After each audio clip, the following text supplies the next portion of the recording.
ಪೂಜ್ಯಾಯ ರಾಘವೇಂದ್ರಾಯ ಸತ್ಯ ಧರ್ಮ ರಥಾಯ ಚ ಭಜತಾಂ ಕಲ್ಪವೃಕ್ಷಾಯ ನಮತಾಂ ಕಾಮಧೇನುವೆ.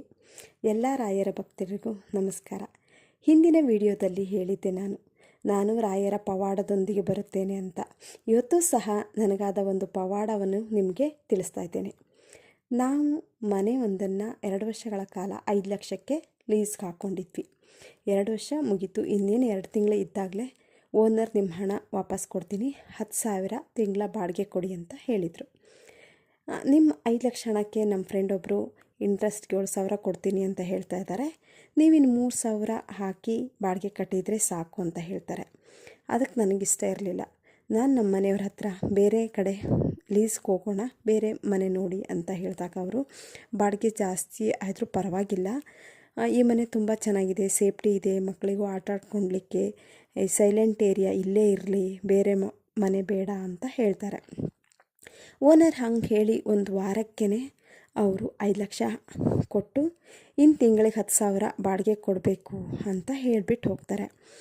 ಆವಾಗ ನಾನೇನು ಮಾಡಿದೆ ಅಂದರೆ, ಗುರುವಾರ ಬಂತು. ಗುರುವಾರ ಪೂಜೆ ಮಾಡುವಾಗ ರಾಯರಲ್ಲಿ ಕೇಳಿಕೊಂಡೆ, ರಾಯರೇ, ನನಗೆ ಈ ಮನೆ ತುಂಬ ಇಷ್ಟ ಆಗಿದೆ, ಆದರೆ ನನಗೆ 10,000 ಬಾಡಿಗೆ ಕಟ್ಟಲು ತುಂಬ ಕಷ್ಟ ಆಗುತ್ತೆ. 1 ವರ್ಷ ಹೇಗಾದರೂ ಮಾಡಿ ನನಗೆ ಈ ಮನೆ ಲೀಸ್ಗೆ ಮತ್ತೆ ಕೊಡಿಸಿ. ಈ ಮನೆಯಲ್ಲಿ ದೇವರ ಮನೆ ಚೆನ್ನಾಗಿದೆ, ನಿಮ್ಮ ಪೂಜೆಗೆ ಸಾಕಷ್ಟು ತುಳಸಿ ಹೂವು ಎಲ್ಲ ಸಿಗುತ್ತೆ, ನನಗೆ ಈ ಮನೆ ಬೇಕು, ಹೇಗಾದರೂ ಮಾಡಿ ಓನರ್ ಮತ್ತೆ ಹಣ ವಾಪಸ್ ತೆಗೆದುಕೊಳ್ಳುವಂತೆ ಮಾಡೋ ತಂದೆ ಅಂತ ಬೇಡ್ಕೊಂಡೆ. ನಾನು ರಾಯರಲ್ಲಿ ಕೇಳ್ಕೊಂಡ 5 ದಿನಕ್ಕೆ ಓನರ್ ಕಾಲ್ ಮಾಡಿ, ನಿಮ್ಮ ಹಣ ವಾಪಸ್ ಕೊಡಿ, ನಮ್ಮ ಅಣ್ಣಂಗೆ ನಿಮ್ಮ ಹಣ ಕೊಡ್ತಾ ಇದ್ದೀನಿ, ತಿಂಗಳಿಗೆ 10,000 ರೂಪಾಯಿ ಕೊಡ್ತಾರೆ, ಅಲ್ಲಿಗೆ ನೀವು ಬಾಡಿಗೆ ಕಟ್ಟುವಂತಿಲ್ಲ ಅಂತ ಹೇಳ್ತಾರೆ.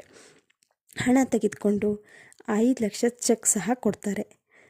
ಡಿಯರ್ ಫ್ರೆಂಡ್ಸ್, ಎಂತಹ ಪವಾಡ ತಾನೆ, ಇದನ್ನೇ ಹೇಳೋದು ರಾಯರಿದ್ದಾರೆ ಅಂತ. ಈಗ 2 ತಿಂಗಳಿಂದ ಅವರೇ ಬಾಡಿಗೆ ಕಟ್ತಾರೆ. ನಾವು ರಾಯರಿಗೆ ಅರ್ಪಿಸಿದ ಸೇವೆ ಯಾವತ್ತೂ ವೇಸ್ಟ್ ಆಗಲ್ಲ. ಬಡ್ಡಿ ಸಮೇತ ರಾಯರು ನಮಗೆ ಕೊಡ್ತಾರೆ. ತಾಳ್ಮೆಯಿಂದ ಕಾಯಬೇಕಷ್ಟೆ. ಇದೇ ರಾಯರಿಂದ ನನಗಾದ ಪವಾಡ. ಇನ್ನೂ ರಾಯರು ನನ್ನ ಬದುಕಿನಲ್ಲಿ ಸಾಕಷ್ಟು ಪವಾಡಗಳನ್ನು ಮಾಡಿದ್ದಾರೆ. ಮುಂದಿನ ವಿಡಿಯೋದಲ್ಲಿ ಇದನ್ನು ಸಹ ಹಂಚ್ಕೊತೀನಿ. ರಾಯರ ಮಹಿಮೆ ನಿಮಗಿಷ್ಟ ಆದರೆ ಸಬ್ಸ್ಕ್ರೈಬ್ ಮಾಡಿ, ಶೇರ್ ಮಾಡಿ, ಕಮೆಂಟ್ಸ್ ಮಾಡಿ. Thank you so much.